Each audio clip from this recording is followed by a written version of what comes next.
From Chicago's CAN TV, a look at the week's events is reported in the newspapers, in the blogs and online, and on radio and TV. This is Chicago Newsroom. Well, hi there, and welcome to Chicago Newsroom right here on CAN TV. I'm Ken Davis. So there's lots of big news swirling around, isn't there? Right now, we got a continuing budget mess in Springfield with absolutely no resolution in sight. That's not news, and it probably will sit here next week and say the same thing again, I'm sure. But Toni Preckwinkle was smart enough to be first in line with her tax increase because she knew she was going to have to do it, and being first might be the least painful position to be in. But the big news came last night, released through the administration's official news leaking source, Mike Sneed. So you know it came from the very highest sources. It's Forrest Claypool. Mayor Emanuel knew he was in the, what do we call it now, the deep, deep yogurt, and he lit up the bat signal. And the good news is that Batman wasn't far away. He was right down the hall in the chief of staff's office, so he didn't even have to put on his costume. He just came down and said, sure, I'll do it. Forrest Claypool replaces Barbara Byrd Bennett, but the other big news is that David Vitale got fired yesterday, unceremoniously dumped, I think you might say, to be replaced by Frank Clark, who's had a distinguished career as a leader at ComEd. He sits on boards and commissions all over the business and nonprofit landscape. So what does all of this mean? Will things change?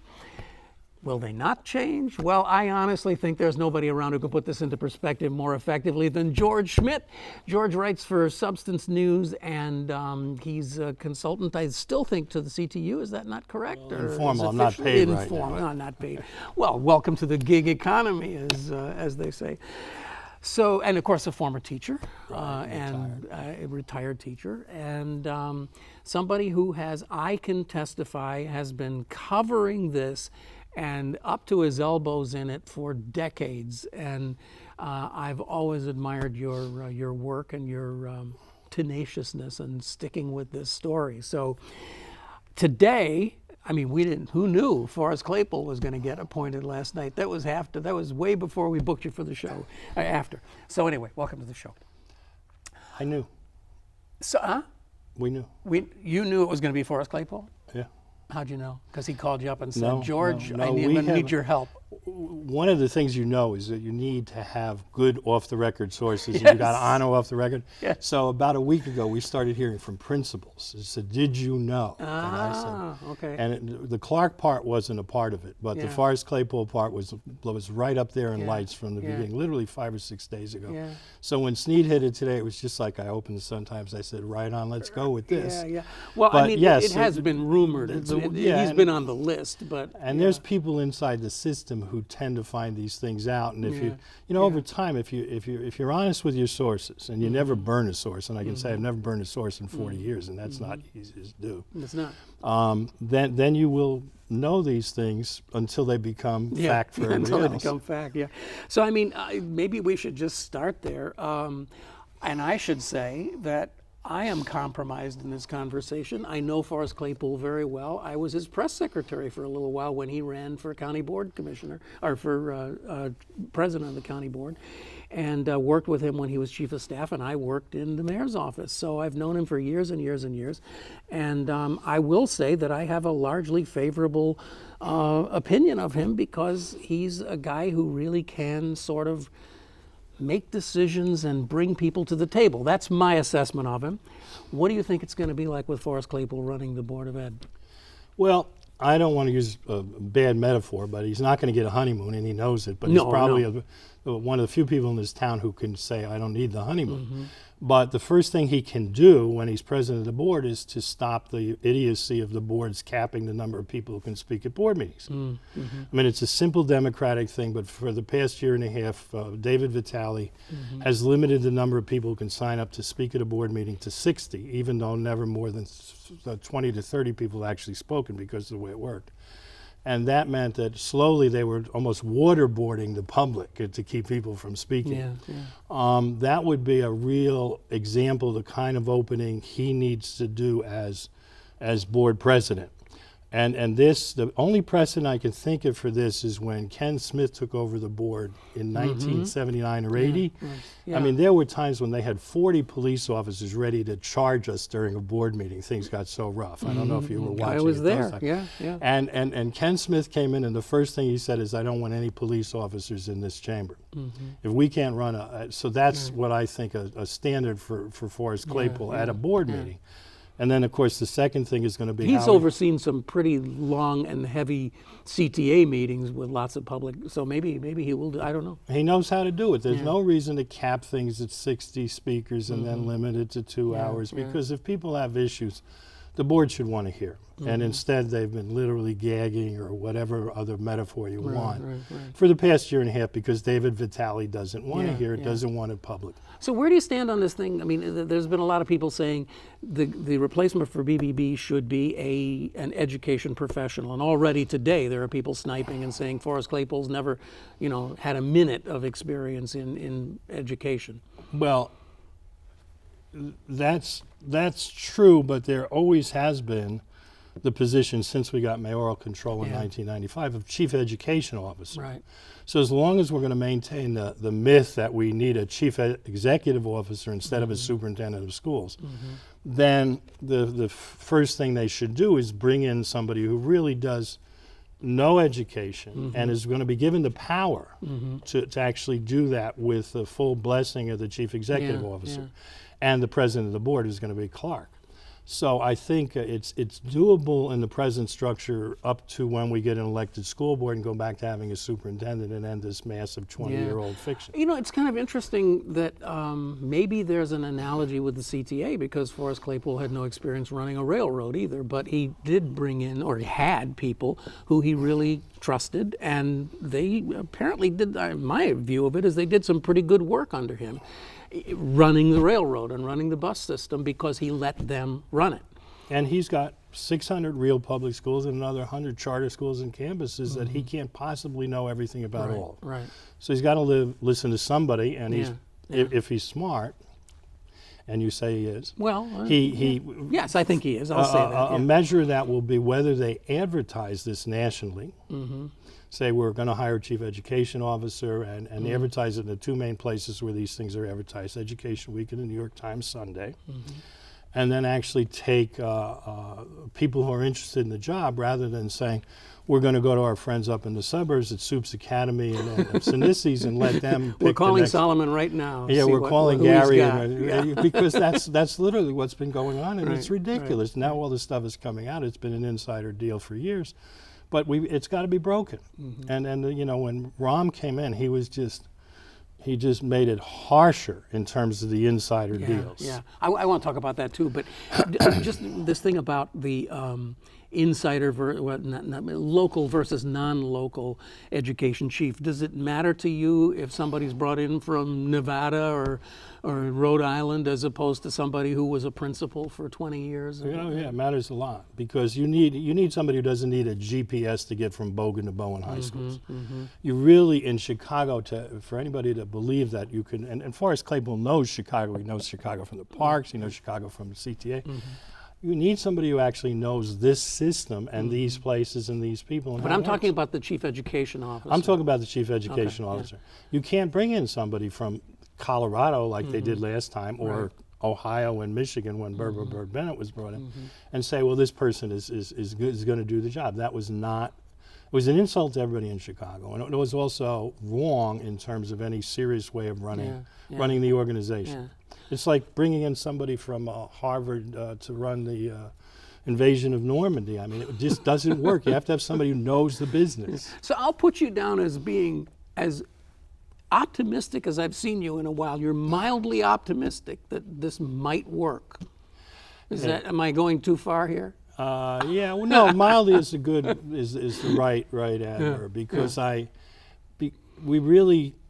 Having been at every but one board meeting that David Vitale chaired as president of the board, and having watched his nasty tenure as chief administrative officer before that, it was an insult every day that we had to watch that stuff in action.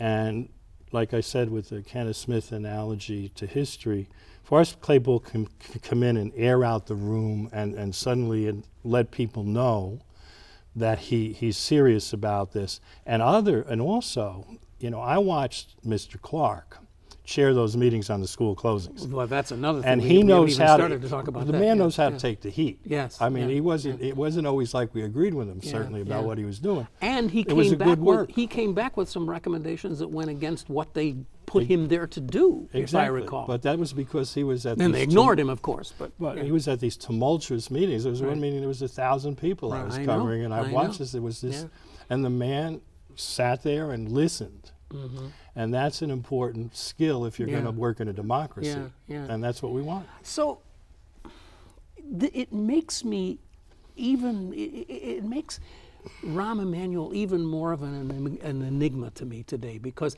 it's like all of a sudden he seems to be just kind of pivoting and just saying, "Oh, I give up. I don't know what's going on. Let's try this." I mean, these are not appointments that would be consistent with the way he's run things the last 4 years. They really do appear to be appointments that at least point in a slightly different direction. Is that possible? Or it's possible he's just being the ballerina. He's always been in a pirouetted, but he's really in the same place. Yeah, okay. You see a lot of movement, but where did he move to? Right. It's possible, and there's a few real strong ways to see how possible it is. One is how the new board and the new CEO handled the Chicago teachers' contract negotiations. Mm-hmm. I mean, the $100 million it would have taken to bring the contract in before June 30th under the terms of the old contract for an extra year is a small percentage. I'm not going to use a metaphor. It's a small percentage of the $5 to $6 to $7 billion the board has in its budget, depending on whether you're talking about operations plus capital or not. And so when Rahm and Vitale said, no, that's not there, we can't reasonably foresee going for another, they told the union it's a showdown. Mm-hmm. That really was a bad idea. Yeah. And so that's number one. Number two is how they're going to start saying Chicago needs more revenue for the schools. The city needs more revenue too. Mm-hmm. But CPS needs more revenue. And the revenue has to begin to come from an increase in local property taxes. Mm-hmm. It's that simple. Yeah.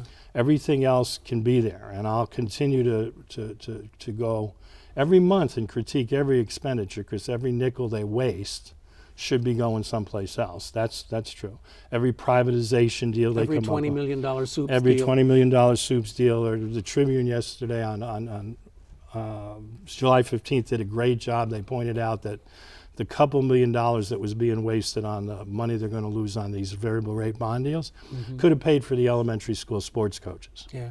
You know, exactly. Yeah. That's the way you've got to atomize and discuss the way this money is, because people get blown away when you say $5 or $6 billion, but if you take it down to what we can understand, it's important to say we're going to increase and improve revenue. We're going to make sure that we start by showing that the leading union doesn't have to always be in a confrontation. Mm-hmm. That's doable, but at the windows, sorry for the metaphor, the opportunity is going to be very brief. Short. Yeah.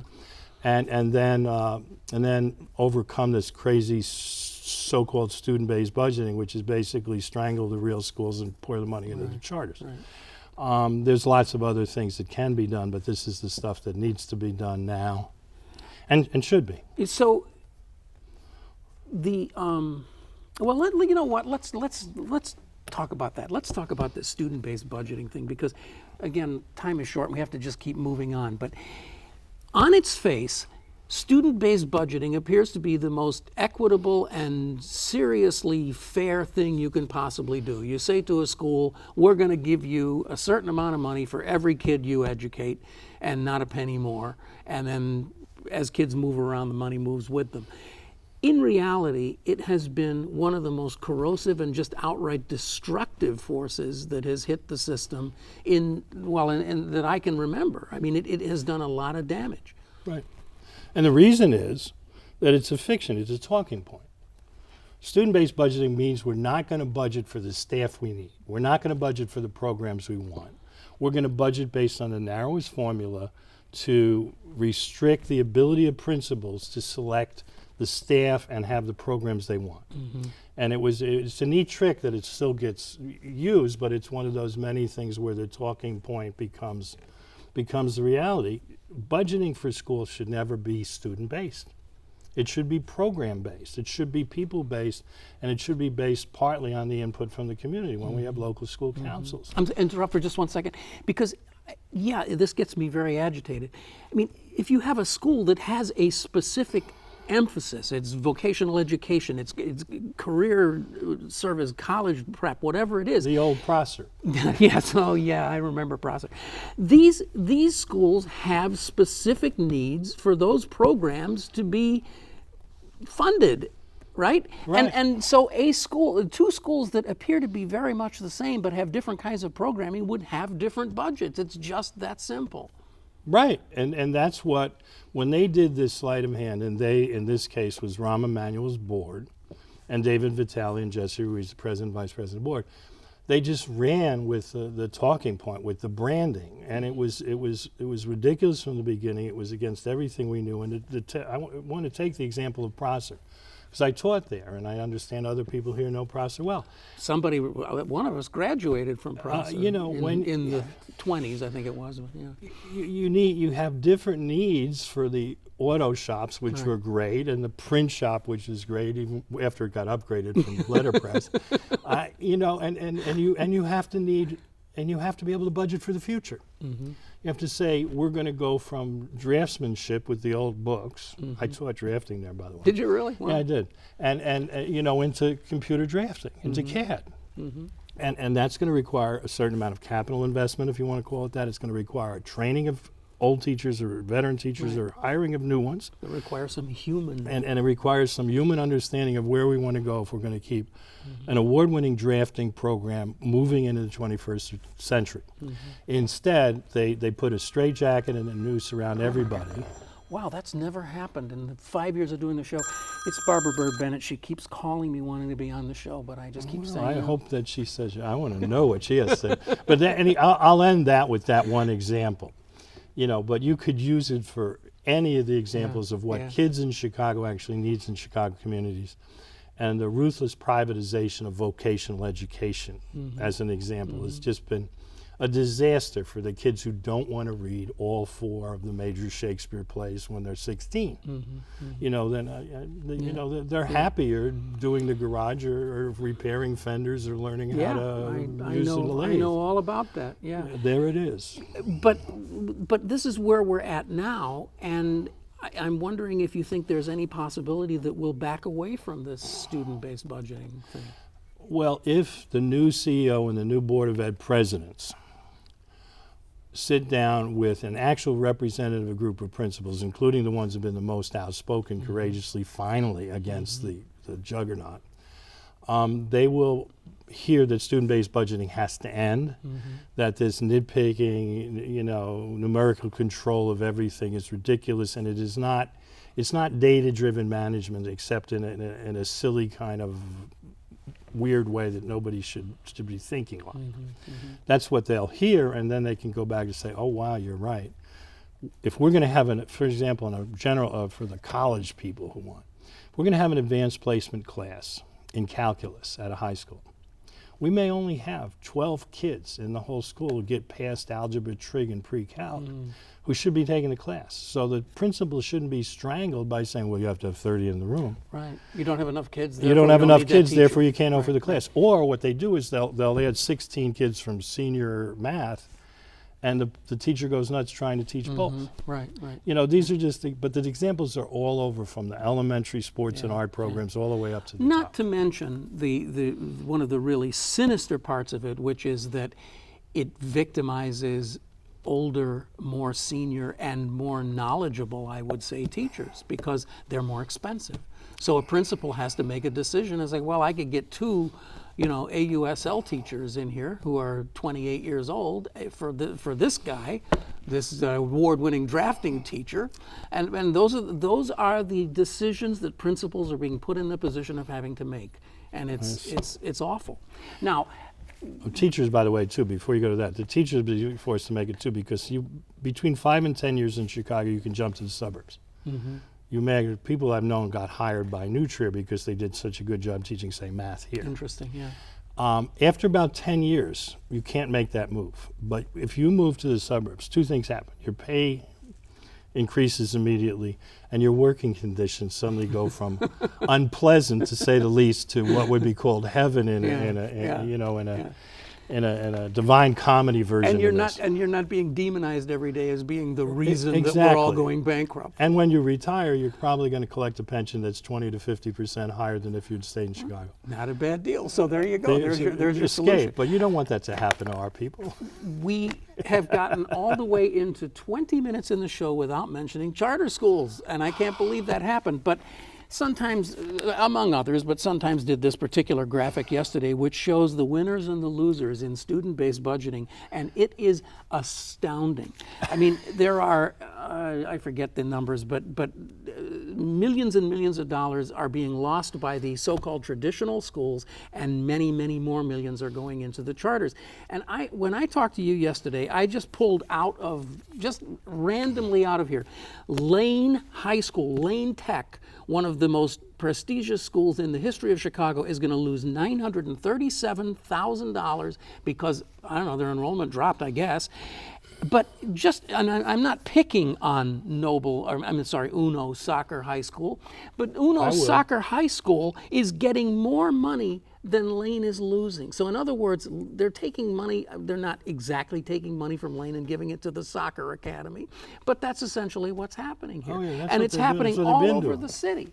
That's what they've been doing. Every time they made a decision to put a charter school in an area that didn't want one, and then to subsidize the charter school with an enhancement of revenue in various ways, and then give the charter school the green light to get all that privatization revenue, the Roe Clark, Noble. That is Clark of Clark, soon to be president of the board, right? You know, every time or the Pritzker, there's a Pritzker campus of Noble, and then there's the Rauner campus. But there's also a Pritzker Elementary School from the old days. Yeah, from the old days. Real Pritzker school. Yeah, from the other Pritzker. Every time they made that decision, it's part of the project of privatizing as much as possible, and also trying to suck away students from the real publics. I call them the real public schools. And what happens is the formula was set at the beginning of Noble, and it hasn't changed. Formula is you maximize, if you're a charter school, you maximize your numbers up through October, November, whenever the board asks for the final count and gives you the money. Then you make sure that your criteria enable you to kick out the kids you don't want in January. So that if you look in October and April and see how many kids the school has, they've reduced it. This was a trick that Noble started with their first campus. I got calls from Wells High School from day one. And it's been perfected by all the rest of the charters. So that you will find in every high school around the city, Steinmetz is an example because my wife teaches there and does school newspaper, these kids who are refugees from the charters, they were kicked out because they didn't get enough points or because they wouldn't track the teacher. You know, they have that weird thing where you're supposed to be watching the teacher with your eyes like a zombie all the time. Or they didn't cuff their dockers or whatever the rule was. So the kid suddenly winds up back in Steinmetz or North Grand or Kelvin Park or Wells. Let's see, those are on this list. Yeah, and so the blowback on this is not only are the schools being cut now, but they're going to receive the kids that need a public education in second semester or earlier even. Some of them try to get in December. And it's going to be based on dollars that they're not going to be given because the board will not increase the dollars. Last year, in fact, they choked off the dollars on, for example, special ed after January. Every time they lost a special ed teacher, they told the principal, well, you can ask for a new one, but the computer wouldn't let them get one. Yeah. That kind of crap's going on every day. Yeah. We've both faced deadlines in our lives. We're down to 5 minutes, so we got to talk fast. Your connection with the CTU, what's going to happen with negotiations now? I mean, do we have any reason to believe there's going to be a contract?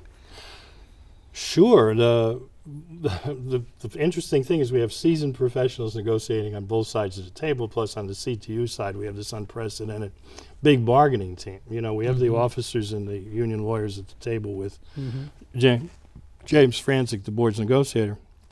Then there's 50 teachers and PSRPs who are present at the bargaining. So anytime something comes up, say to hit school psychologists, the negotiators can talk to people who actually know what it's like yesterday in a school psychologist world.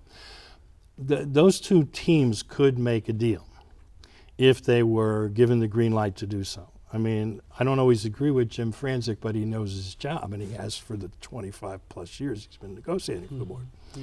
That's possible at any time once the board escapes from the fiction that, oh, there's no money for anything and blah, blah, blah. Once that deal's in place, then we can talk about everything else. Until that deal's in place, it gets really crazy for everybody, especially for us parents. I have two in the elementary school. Well, one's going into Whitney Young High School, the other's still in elementary school. That uncertainty will be out there, although it's not at least going to hammer us for September. But if this thing drags on towards the cold weather, we're going to be counseling teachers in how to buy wool and cotton socks so they can pick it in January, which we used to have to do. And I don't want that to happen, nor does anybody. But we will if they really insist, for example, on taking away the pension pickup, on reducing pay. You know what I'm saying.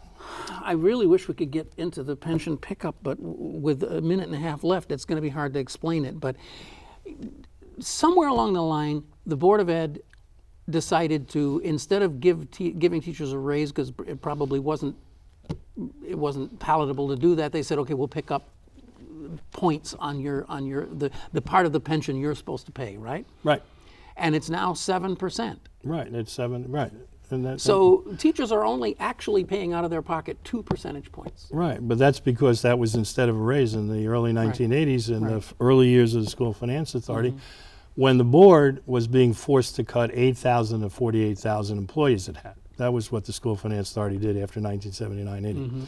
So this was a way that the union came up with of creatively getting more money to the people who were still working without putting the raise into the salary schedule. And it's if the board continues to insist on taking it away, it's going to be a big fight because it's a reduction in pay. It's a taking dollars from people. And the union negotiators have already said, okay, we'll take 1 year without any more. I might not agree with that, but okay, because we do have a revenue challenge that we have to deal with too in terms of Chicago Public School funding. However, they've got to sit down and stop insulting their teachers and the union members, and therefore they've got to stop talking about taking away the pension pickup. We have a few seconds left. What would be your assessment of the tenure of David Vitale, if you can do it in 30 seconds? He should be indicted. He's responsible for so many wrong things, some of which are probably criminal, including he was part of the threesome that came up with the variable rate bonds that are costing us tens of millions of dollars now from 2003 to 2005, when it was, by the way, illegal for the Board of Education to do anything but fixed rate bonds. So you're not a fan? Vitale and Ruiz have been almost criminally complicit in an attack on the public schools and the massive privatization. That's that simple. That's their tenure. That's the verdict. I'm so sorry to say we got to end it there. Okay. But you'll come back again sometime. Anytime you ask. All right, good. George Schmidt is the, you're a founder of Substance News, and now you're a writer for it or something, and a consultant. He's all sorts of modest things, but he's everywhere, and he's been around for a long time, and I'm really glad that you joined us today on the show. You've been watching Chicago Newsroom. It's a community service of CAN TV. You can find us here on cable, but at any old time, you can go right here and see us online at this address, and I hope you will. You can also watch us on iTunes, and you can subscribe to us and take us to the beach with you. How about that for a nice sunny day? I'm Ken Davis. Thanks for joining us, and we'll see you next week here on Chicago Newsroom.